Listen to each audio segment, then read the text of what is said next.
नमस्कार दोस्तों, कैसे हैं आप सब। हमारे YouTube channel GS with me में आप सभी का स्वागत है। हमने इसके पहले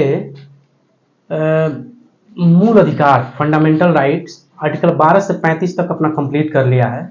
अब हमें पढ़ना है राज्य के नीति निर्देशक तत्व।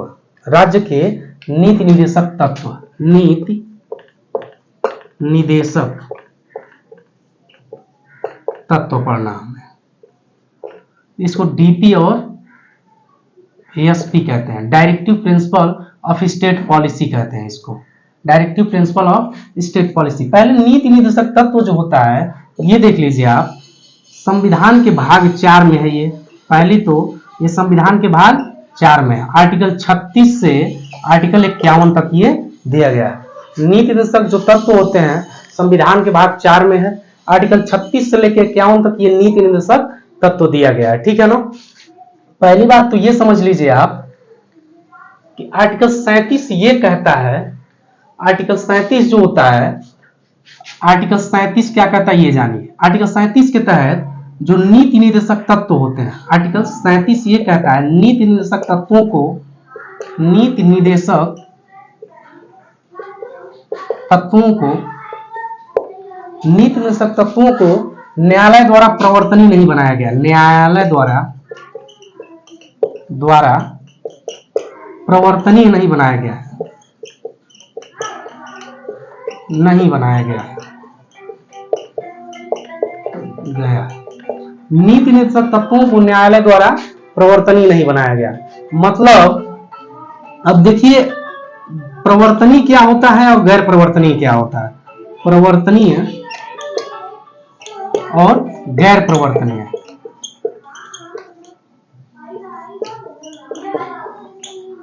प्रवर्तनीय क्या होता है, गैर प्रवर्तनीय क्या होता है।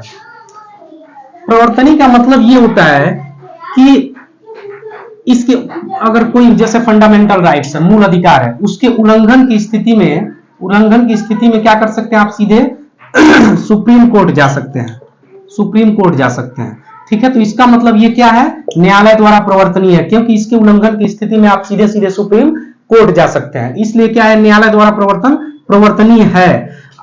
जो नीति निर्देशक तत्व होते हैं इसके उल्लंघन की स्थिति में आप न्यायालय में नहीं जा सकते हैं, न्यायालय में नहीं जा सकते, इसलिए इसको कहा जाता है कि न्यायालय द्वारा गैर प्रवर्तनीय है, ठीक है। ये बात समझ में आया। इसके बाद हम पढ़ते हैं कि जो नीति निर्देशक तत्व है इसके इंपॉर्टेंस क्या है। नीति निर्देशक जो तत्व है इसके इंपॉर्टेंस क्या है, इसके महत्व क्या है, ये होता क्या है, नीति निर्देशक तत्व होता क्या है, ये चीज। पहली बात तो नीति निर्देशक तत्व को डॉक्टर भीमराव अम्बेडकर ने निर्देश के प्रपत्र के रूप में दिया है इसको, ठीक है। डॉक्टर भीमराव, जैसे पहले ये देख लीजिए डीपीएसपी, मतलब नीति निर्देशक तत्व के जो महत्व है, मतलब ये होता क्या है, इसका महत्व क्या है। पहला महत्व ये है, भीमराव अम्बेडकर के द्वारा ये नीति निर्देशक तत्व जो होते हैं, निर्देश के प्रपत्र होते हैं। निर्देश के क्या होते हैं, निर्देश के प्रपत्र होते हैं। ये निर्देश के क्या होते हैं, प्रपत्र होते हैं। किसी भी सरकार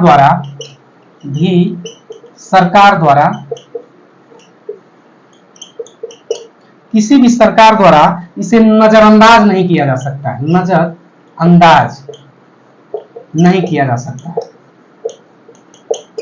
भीमराव अम्बेडकर ने नीति निर्देशक तत्वों को निर्देश के प्रपत्र के रूप में जाना है। उन्होंने कहा है कि किसी भी सरकार द्वारा, सरकार चाहे कोई भी हो, इसे नजरअंदाज नहीं किया जाता है। राज्य की कोई भी पॉलिसी इसको ध्यान में रखते, नीति निर्देशक तत्वों को ध्यान में रखते हुए ही बनेगी, ठीक है। ये तो हो गया आपका पहला। दूसरा महत्व क्या है ये देखते हैं। जो नीति निर्देशक तत्व होते हैं कल्याणकारी राज्य के आधार होते हैं, कल्याणकारी राज्य के आधार होते हैं, कल्याणकारी राज्य के आधार होते हैं।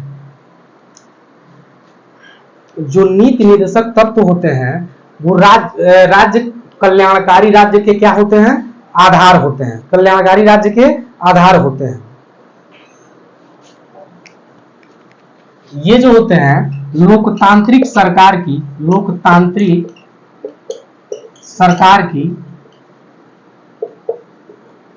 लोकतांत्रिक सरकार की विविधता और स्वीकार्यता को स्थापित करते हैं, स्वीकार्यता को स्थापित करते हैं। ये कह रहा है कि किसी भी कल्याणकारी राज्य के क्या होते हैं, ये आधार होते हैं। लोकतांत्रिक सरकार की विविधता और स्वीकार्यता को क्या करते हैं, ये स्थापित करते हैं। क्यों, क्या, डीपीएसपी।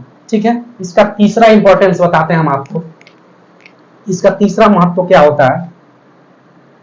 पहली बात तो ये समूह को प्राप्त अधिकार है, समूह को प्राप्त अधिकार है, प्राप्त अधिकार है। जो नीति निर्देशक तत्व होते हैं ये समूह को प्राप्त अधिकार है। ये समाज के कमजोर वर्गों को, समाज के कमजोर वर्गों को समाज की मुख्य धारा से, समाज की मुख्य धारा से जोड़ने में सहायक होते हैं, में सहायक होते हैं। जैसे कि देखिए, ये किसी व्यक्ति विशेष को प्राप्त अधिकार नहीं है, ये समूह को प्राप्त अधिकार है। जो समाज के वंचित लोग हैं उनको समाज की मुख्य धारा से जोड़ने का काम करता है। जैसे एससी हो गए, एसटी हो गए, ये कहीं कहीं क्या करते हैं, अपने आप को थोड़ा कमजोर महसूस करते हैं, तो उनको क्या करता है, उनको हिम्मत देता है। ठीक है, उसके बाद चौथा पढ़ते हैं, क्या इसका इंपॉर्टेंस है। ये सामाजिक बदलाव के माध्यम होते हैं। चौथा, सामाजिक बदलाव के क्या होते हैं, बदलाव के माध्यम होते हैं। ये सामाजिक, जो नीति निर्देशक तत्व होते हैं वो सामाजिक बदलाव के क्या होते हैं, माध्यम होते हैं। पांचवा देख लीजिए, सरकार के कार्यों का मूल्यांकन करते हैं। ये सरकार के कार्यों के मूल्यांकन के आधार होते हैं, के आधार होते हैं जिससे सरकार को जवाबदेह बनाया जा सकता है, जवाबदेह बनाया जा सकता है,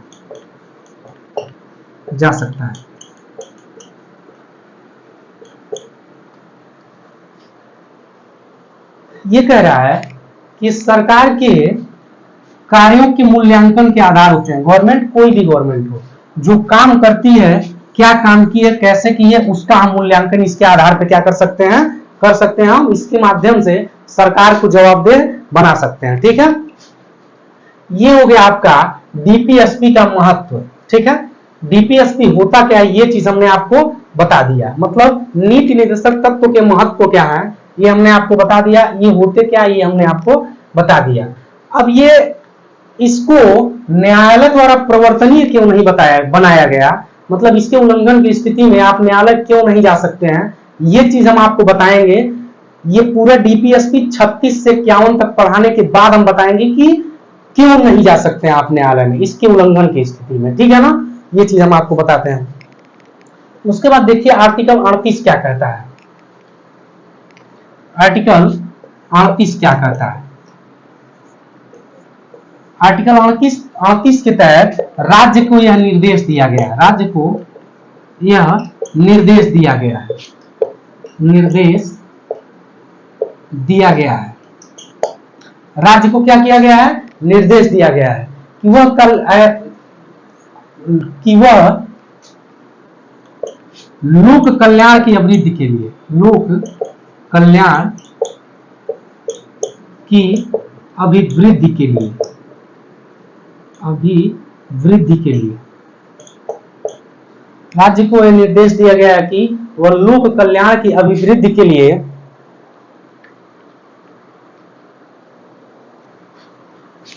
ऐसी सामाजिक व्यवस्था की स्थापना करेगा, ऐसी सामाजिक व्यवस्था व्यवस्था की स्थापना करेगा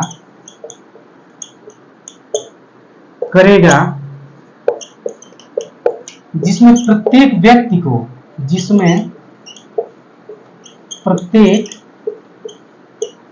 को सामाजिक, आर्थिक एवं राजनीतिक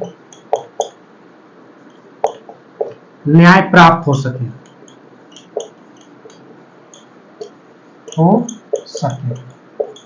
मतलब ये कह रहा है कि आर्टिकल 38 राज्य को यह निर्देश देता है, सीधे सीधे आर्टिकल 38 क्या कहता है, राज्य को यह निर्देश देता है कि लोक कल्याण की वृद्धि के लिए, मतलब पब्लिक को ग्रोथ करने के लिए, विकास करने के लिए या उनकी वृद्धि के लिए ऐसी सामाजिक व्यवस्था की स्थापना करेगा, एक ऐसे समाज की स्थापना करेगा, एक ऐसे सामाजिक व्यवस्था की स्थापना करेगा जिसमें प्रत्येक व्यक्ति को, हर व्यक्ति को क्या है, सामाजिक, आर्थिक एवं राजनीतिक न्याय प्राप्त हो सके। सामाजिक, आर्थिक एवं राजनीतिक न्याय का मतलब होता है समाज के सभी वर्गों को समाज की मुख्य धारा से जोड़ना, समाज की मुख्य धारा से जोड़ना। आर्थिक का मतलब संसाधनों में सभी व्यक्ति का जो है अधिकार हो, ठीक है। राजनीति में समाज के सभी वर्गों का हस्तक्षेप हो, ठीक है, या उसमें एंट्री हो, ठीक है, ये कहता है। वहीं आर्टिकल 38(2) 42वें संविधान संशोधन द्वारा शायद लाया गया, आर्टिकल 38(2) जो नहीं, सॉरी, 44वें संविधान संशोधन द्वारा लाया गया, आर्टिकल 38(2) इसको मिटा सकते हैं।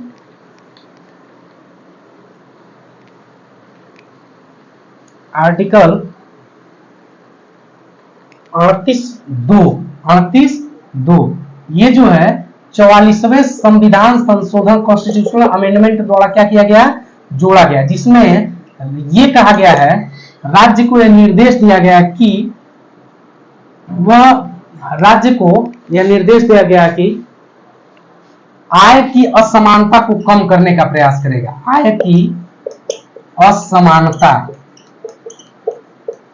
को कम करने का प्रयास करेगा, कम करने का प्रयास करेगा। दूसरा क्या कह रहा है, आर्टिकल 38(2) के तहत दूसरा ये कह रहा है, प्रतिष्ठा, सुविधा, अवसर की असमानता को समाप्त करेगा,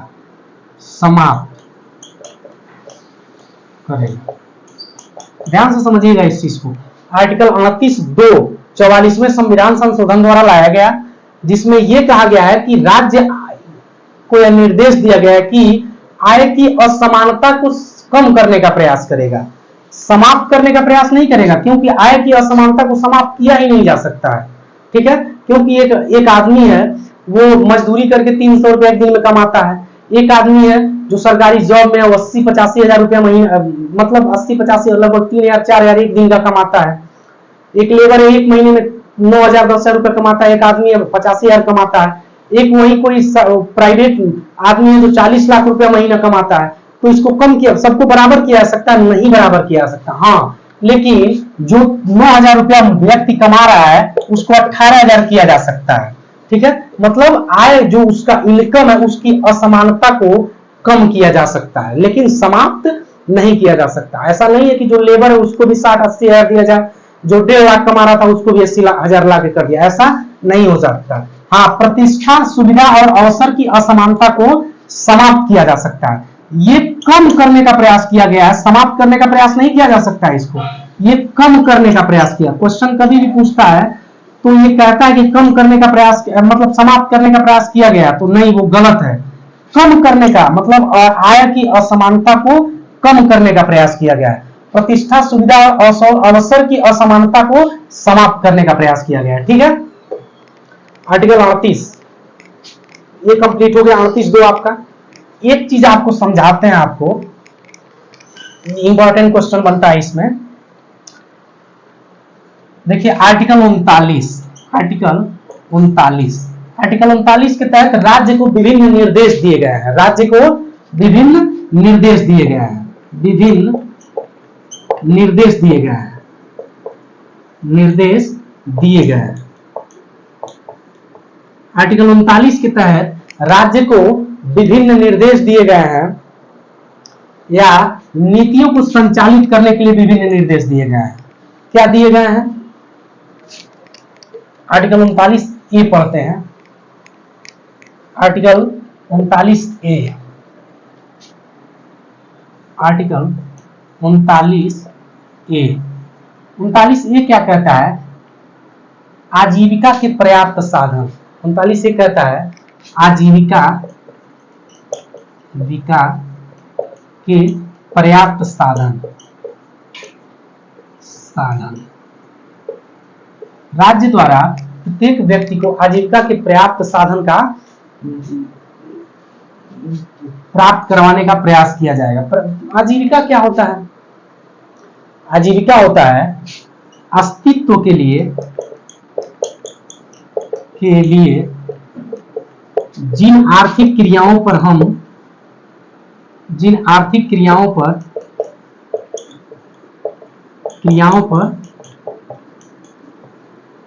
पर निर्भर रहते हैं।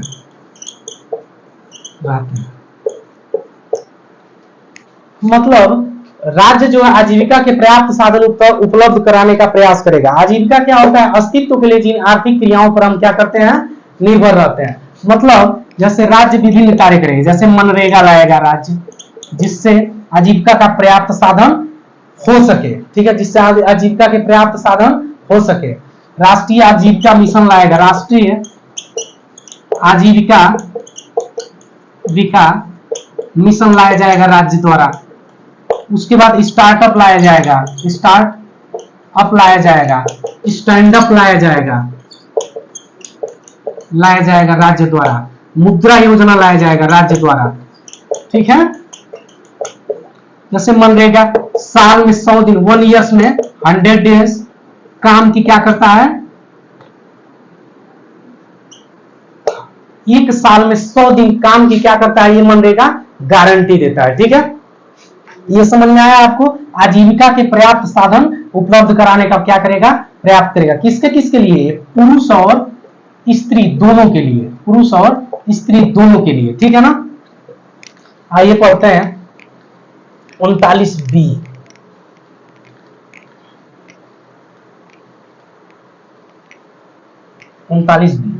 39B ये कहता है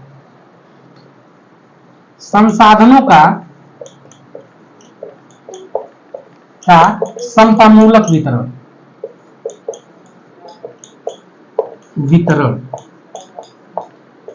मतलब जो भी भारत के संसाधन है उनको क्या करना चाहिए? सभी व्यक्ति में समतामूलक वितरण करना चाहिए। ठीक है ना? जैसे राज्य क्या करता है? पीडीएस सिस्टम लागू किया है, पीडीएस सब्सिडी, ये क्या कर रहा है? संसाधनों का समतामूलक वितरण किया जा रहा है। ठीक है, वहीं आर्टिकल 39C ये कहता है, 39C संसाधनों के केंद्रीकरण पर रोक। संसाधनों के केंद्रीकरण पर रोक। राज्य क्या कर सकता है? संसाधनों के केंद्रीकरण पर क्या कर सकता है? रोक लगा सकता है। एक बात हमेशा ध्यान दीजिएगा, वर्तमान जो कंडीशन है क्रोनी पूंजीवाद का समय चल रहा है, क्रोनी पूंजीवाद का समय।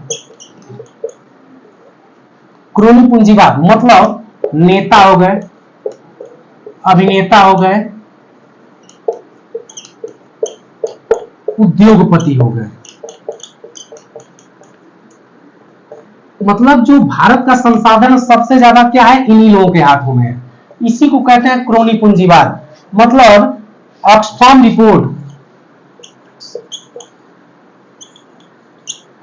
आप एक रिपोर्ट देखेंगे, ऑक्सफैम रिपोर्ट, जिसमें 40% जो संपत्ति है, संसाधन, उस पे 1% लोगों का अधिकार है। मतलब अगर पूरे भारत में 100 लोग हैं, 40% जो संपत्ति है उस पे 1% लोगों का अधिकार है। भारत की कुल 40% की संपत्ति पर 1% लोगों का अधिकार है। वहीं भारत के 50% लोगों को 50% लोगों को 50% जो लोग हैं उनको 3% संपत्ति मिला हुआ है।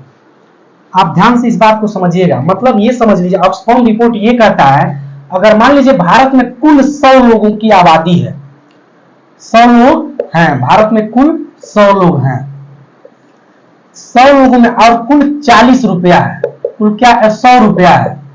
मान लीजिए भारत में 100 लोग हैं और 100 रुपया है, तो जो एक लोग हैं 100 रुपए में से 40 रुपया केवल एक ही आदमी के पास है, एक ही आदमी के पास है। ध्यान से समझिएगा इस चीज को कि भारत में अगर 100 लोग हैं और 100 रुपया है पूरा भारत में, तो 40 रुपया केवल एक ही आदमी के पास है। बात समझ में आया। उसके बाद जो 50 आदमी बच रहे हैं, जो 50 आदमी बच रहे हैं, 50 आदमी जो बच रहे हैं, 3 रुपया में 50 लोग गुजारा कर रहे हैं। आपको हमारी बात समझ में आई? ठीक है, तो इसी को कहते हैं संसाधनों के केंद्रीकरण पर रोक। मतलब राज्य द्वारा यह प्रयास किया जाएगा कि संसाधनों का समतामूलक वितरण और संसाधनों के केंद्रीकरण पे क्या किया जाए, रोक लगाया जाए। ठीक है,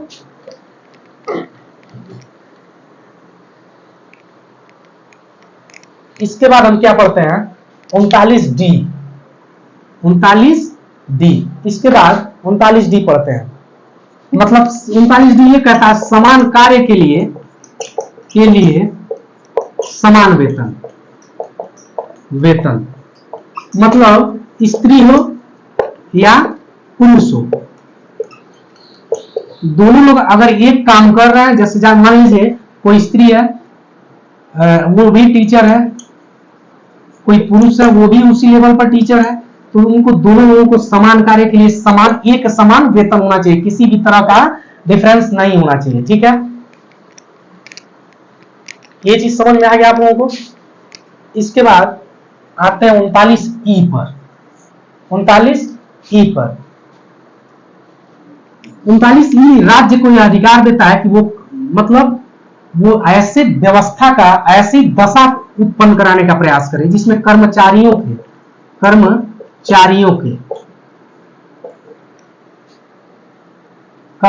के स्वास्थ्य का,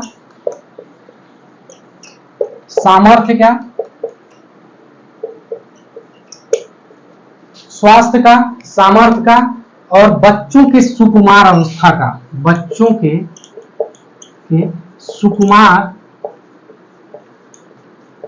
अवस्था का ख्याल है। मतलब ये कह रहा है राज्य द्वारा यह निर्देश, मतलब राज्य को निर्देश दिया गया है कि कहीं भी, जैसे सीधे ये समझ लीजिए कि आर्टिकल 39E ये कहता है कि कर्मचारियों के स्वास्थ्य का ध्यान होना चाहिए। कोई भी कर्मचारी है उसके स्वास्थ्य का क्या होना चाहिए, ध्यान होना चाहिए हमेशा। स्वास्थ्य उसका मतलब हमेशा उसको देख करके कोई भी काम उसको देना चाहिए। उसके सामर्थ्य का, उसका काम करने का जो क्षमता, उसको ध्यान में। मान लीजिए कोई औरत है, उसको सीमेंट का बोरा उठाने के लिए आप दे दीजिए, कोई भी लेडीज है उसको सीमेंट का बोरा उठाने के लिए आप दे दीजिए, उसके सामर्थ्य के लिए वो ठीक नहीं है। बच्चों को अगर कोई काम भी दिया जा रहा है, मतलब तो उसके सुकुमार अवस्था का ध्यान, उसके सुकुमार अवस्था को ध्यान में रखते हुए दिया जाना चाहिए। ठीक है ना। उसके बाद पढ़ते हैं 39F।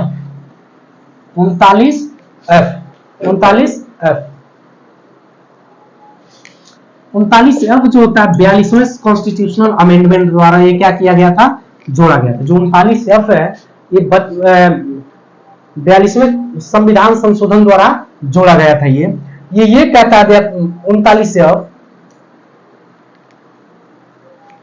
ये बच्चों को स्वतंत्र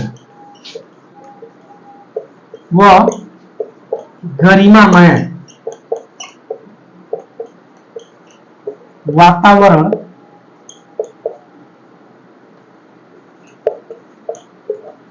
में विकास का अवसर प्रदान करने के लिए कहता है। अवसर मतलब 39F ये कहता है, और पहली बात तो ये समझ लीजिए 39F 42वें संविधान संशोधन द्वारा जोड़ा गया है।